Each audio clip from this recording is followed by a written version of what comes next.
The hall was silent, filled with tension and expectation. Rows of seats stretched far back, lit by soft white lights that gave the room a calm, almost otherworldly glow. On the stage, a sleek silver piano stood, its surface reflecting the faint luminescence from the ceiling. A famous pianist, known across worlds for his skill and temper, leaned casually against the side of the stage. Watching the crowd with a mixture of boredom and confidence, at the edge of the stage, a young boy stepped forward. His name was Eli. He was blind, and yet there was a quiet determination in his posture that made some in the audience lean forward unconsciously. He carried no sheet music and wore a simple jacket that made him look smaller than he actually was. A gentle hum of excitement passed through the spectators as they realized he was about to play.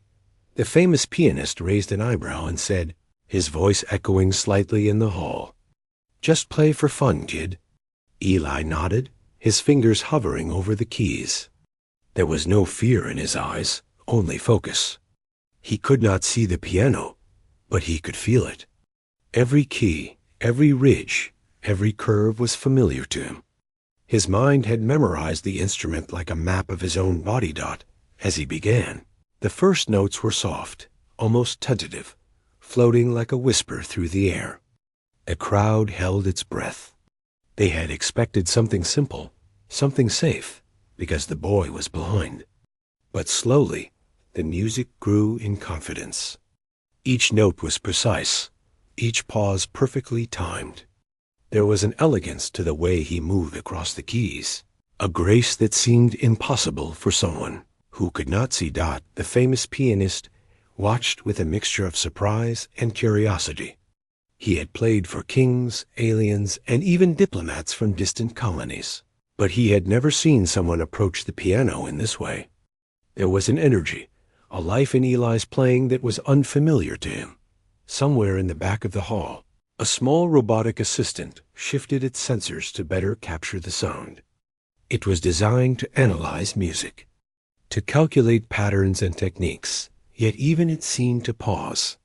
As if unsure how to process what it was hearing, the melody changed suddenly, moving from gentle chords to a rapid flowing passage that filled the room with tension and excitement. Eli's hands flew over the keys, and though he could not see the audience, he could sense them. He could feel the subtle changes in the air as their reactions shifted.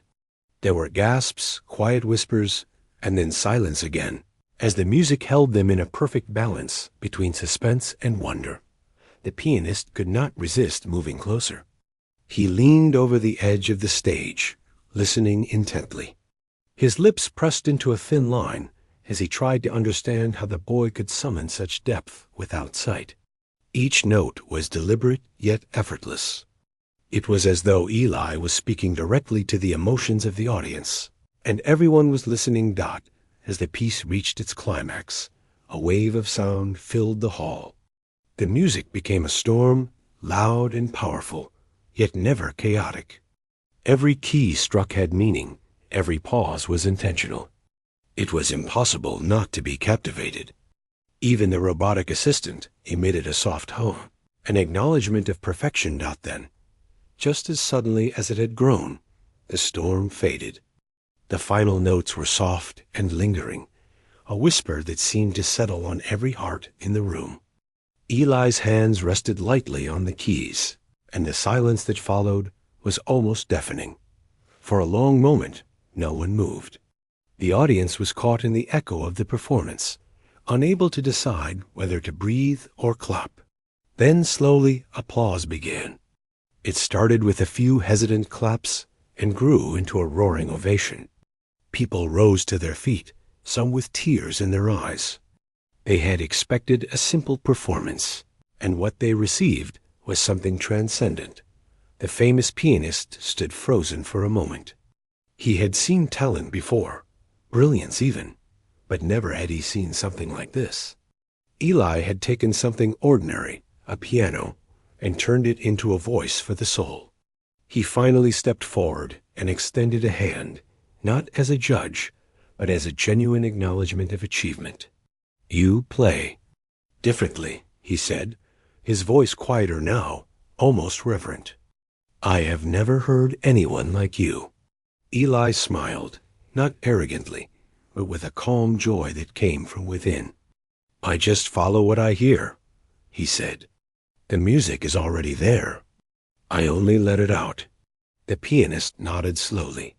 He understood something in that moment, something he could not have learned from any master class or academy.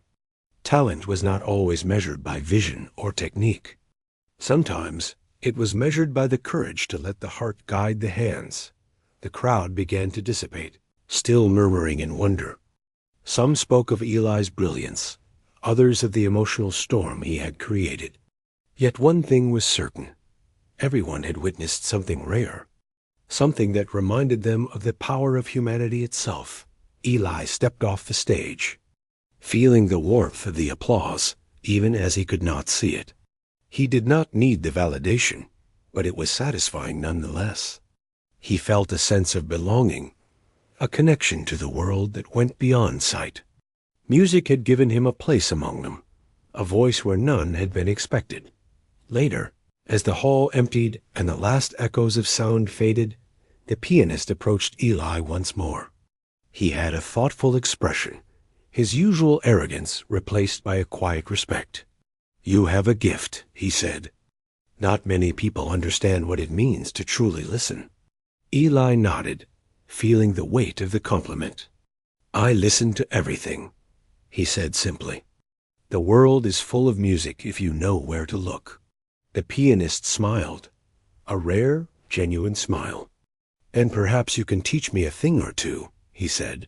Gesturing toward the piano dot, Eli laughed softly, the sound light and clear. I can try, he said. But the music will always come first. In the weeks that followed, Eli's story spread across the city and then across planets. News feeds highlighted the blind boy who had amazed a famous pianist. Videos of his performance went viral, not because of spectacle, but because of the purity of his talent. Scholars analyzed his technique, musicians marveled at his precision, and even engineers wondered how the human mind could accomplish such feats without sight. Yet Eli remained humble. He did not seek fame or recognition. For him, the piano was not a tool to impress others, but a bridge between his inner world and the vast universe around him. He continued to play in small halls and quiet rooms, always listening, always letting the music flow. One day, he received a message from an interstellar music academy, inviting him to share his gift with students from across different planets. The academy was equipped with the most advanced instruments and technology designed to enhance performance. Yet Eli's approach remained the same. He trusted his senses, his instincts, and his connection to the music itself. As he walked into the grand hall of the academy for the first time, he felt the familiar rush of anticipation. The keys beneath his fingers seemed to hum in recognition. Students from dozens of species watched him carefully, some skeptical, others curious. Eli closed his eyes and began to play.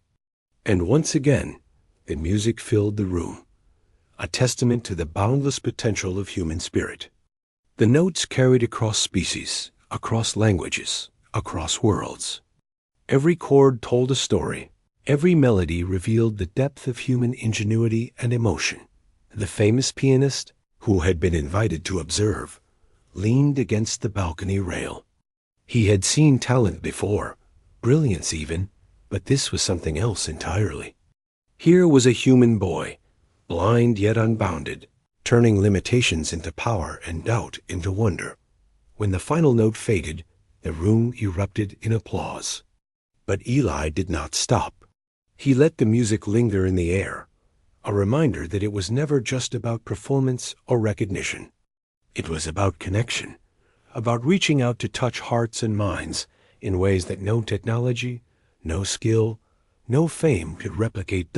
In that moment, everyone in the hall understood something profound. Humanity, in its essence, was resilient, creative, and capable of transcending even the greatest obstacles. A blind boy had reminded them of that truth, and in doing so, had made the universe a little more aware of what humans could achieve. And Eli, smiling softly, simply continued to play.